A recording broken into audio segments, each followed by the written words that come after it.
집중치료 증후군의 발생을 최소화하기 위해서는 ABCDEF 묶음 치료와 함께 신체 재활을 포함한 다양한 재활 프로그램을 중환자실부터 조기에 시행해야 합니다.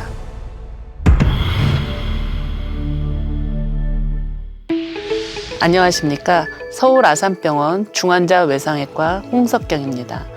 오늘은 생사의 기로에서 사투를 벌이고 어렵게 치료에 성공한 중환자들이 생존의 기쁨은 잠시이고 일상생활로 돌아가지 못하고 어려움을 겪는 집중치료 증후군에 대해서 말씀드리겠습니다.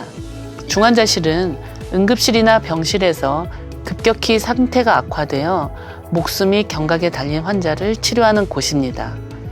시술 혹은 수술 후 집중 모니터링이 필요한 고위험 환자 외에 상태 악화로 본격적인 중환자실 치료가 필요한 중증 환자의 사망률은 30에서 50%에 이르는데, 이는 중환자실에 입원하는 환자 3명 혹은 2명 중 1명은 사망한다는 것을 의미합니다.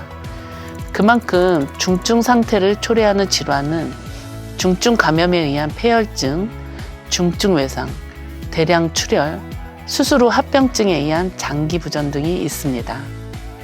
고령 환자의 증가, 고위험 시술 및 수술의 증가, 장기 이식 혹은 항암 치료 등으로 인한 면역 저하 환자의 증가, 메르스, 코로나19와 같은 감염 질환의 대유행 등으로 중환자실에서 집중 치료가 필요한 환자들은 매년 꾸준히 증가하고 있으며, 다행히 의료의 발전과 함께 치료 성적은 호전되어 그 생존자들이 늘어나게 되었습니다.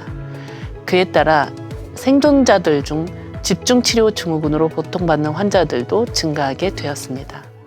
집중치료 후 증후군이란 중환자실 치료 후 발생하는 후유증으로 신체 기능 저하, 인지 기능 저하, 정신건강 장애 등이 복합적으로 발생하는 것을 말하며, 발생률은 30에서 70%로 꽤 높게 보고되고 있습니다. 집중치료 후 증후군이 발생하면 비록 질병 치료에는 성공했을지 모르겠지만 퇴원 후 독립적인 일상생활이 어려워 요양병원을 전전하는 경우가 흔히 발생하게 됩니다. 이러한 문제는 환자 개인뿐만 아니라 돌봄을 담당하는 가족을 넘어 사회 전체에까지 부정적인 영향을 미치게 됩니다. 환자, 보호자, 중환자실 의료진 모두 어떻게든 환자를 살리는 것만이 치료의 최종 목표라고 생각했던 적도 있었습니다. 그러나 최근 연령에 상관없이 삶의 질을 중시하는 사회 인식의 변화와 돌봐줄 가족이 줄어드는 가족 구조의 변화로 인해 집중치료 증후군에 대한 관심이 높아졌으며, 이를 예방, 치료하기 위한 노력을 중환자실에서부터 시작하게 되었습니다. 집중치료 증후군의 발생을 최소화하기 위해서는 치료면에서 ABCDEF 묶음 치료와 함께 신체 재활을 포함한 다양한 재활 프로그램을 중환자실부터 조기에 시행해야 합니다.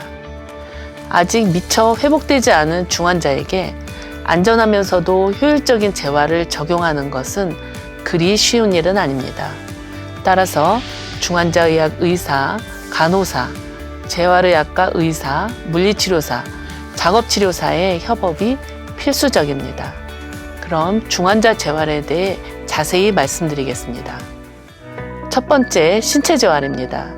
근력 강화, 유산소 운동, 관절 운동 등을 포함한 포괄적인 신체 재활은 인공호흡기에서 독립하여 스스로 호흡할 수 있도록 도와주게 되며, 이로 인해 중환자실로부터 빨리 퇴원하는 데 큰 도움을 줍니다.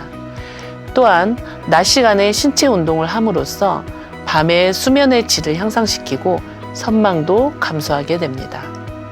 더불어 침상에 꼼짝없이 누워있을 때보다 앉거나 서는 게 가능하다는 것을 환자 스스로 인지하게 되면 삶에 대한 희망을 갖게 되고 적극적으로 치료에 협조하는 부가적인 효과 또한 기대할 수가 있습니다. 두 번째, 인지재활입니다.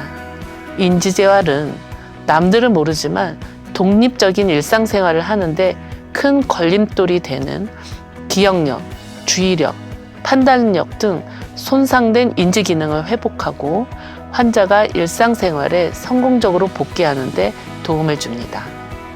다음은 작업치료에 대해서 설명드리겠습니다. 작업치료는 환자의 신체, 인지, 능력에 맞춘 활동을 반복적으로 함으로써 근력 및 협응력을 향상시키고 인지기능 회복, 심리적 안정에 도움을 줍니다. 마지막으로 연하재활입니다. 중환자에게 발생하는 연하장애는 먹고 삼키는 것이 제대로 되지 않는 것을 말하며 기관삽관, 장기간의 인공호흡기 사용, 근력 약화 등 다양한 원인으로 발생하며 이는 영양 부족, 흡인성 폐렴 등의 심각한 합병증을 유발하게 됩니다. 연하재활은 환자의 삼킴 기능 회복을 촉진하고 안전한 영양 섭취와 장기적인 건강을 유지하는 데 핵심적인 역할을 하므로 조기에 진단하고 개별화된 연하재활 치료를 시행해야 합니다. 오늘은 집중치료 증후군에 대해서 말씀드렸습니다. 집중치료 증후군이 발생한 환자는 퇴원 후 독립적인 일상생활로 복귀하지 못하고 지속적으로 돌봄이 필요하거나 적지 않은 경우에는 요양병원을 전전하는 중환자실 난민이 되기도 합니다. 따라서 중환자실에서부터 조기에 시작하는 다양한 재활과 함께 의료진, 보호자의 지속적인 관심과 사랑이 있다면 집중치료 증후군은 충분히 극복할 수 있습니다. 중환자실에서부터 시작하는 조기재활, 회복 후 독립적인 삶의 첫걸음이 됩니다.